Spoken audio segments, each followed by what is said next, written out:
Donc j'en fais une autre. Est-ce qu'elle sera de 15 secondes celle-là ou 180? Je sais pas.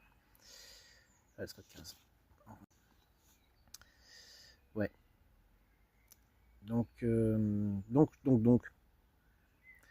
disais, est-ce que on peut proposer notre aide?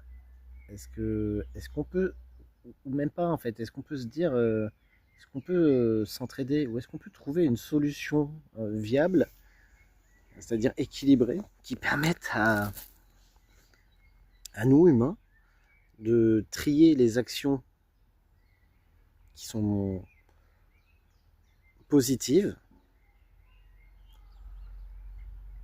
voire neutres, et juste s'arrêter là et voir en fait tout ce qui est négatif, tout ce qui est au-delà du neutre vers l'aspect négatif, destructeur. Est-ce que ça peut être des petites gouttes qu'on peut prendre de temps en temps, parce qu'il y a peut-être des choses des fois qu'on doit détruire. Ça, je suis d'accord. On en revient un peu à l'histoire de la cruche.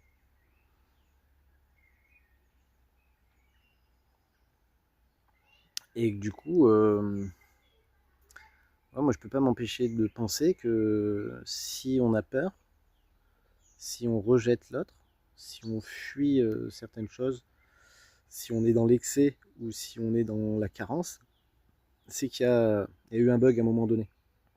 Soit un bug individuel ou des bugs individuels qui ont créé des bugs collectifs et des bugs sociaux. Et du coup, c'est juste voir, bon, bah, il y a eu des bugs sociaux, il y a eu des bugs individuels, il y en a encore. Est-ce qu'on peut juste les identifier et trouver comment changer la donne? Voilà. Comment satisfaire les besoins vitaux, fondamentaux des êtres vivants sur la planète. Voilà, on fait partie d'une biosphère, d'une biotech même, on pourrait dire. Il y a la vie sous toutes ses formes. Donc on peut... Et on cohabite. Enfin, il y a personne qui... Enfin, il n'y a pas un être humain là aujourd'hui qui a dit « Ah tiens, c'est moi qui ai fait la Terre et tout ça, et tout ça, et tout ça. » C'est juste, c'est apparu, ça file, et c'est comme ça file. Ça avance. Et oui, il y a un pourcentage, quelque part, on doit pouvoir trouver un pourcentage de destruction-création. Est-ce que si on est guidé par la sagesse qui serait le point d'équilibre, est-ce que ça serait une solution pour que on n'aille pas trop dans la destruction? C'est pas très confortable, hein. On peut avouer que c'est pas confortable d'être dans un environnement qu'on détruit petit à petit.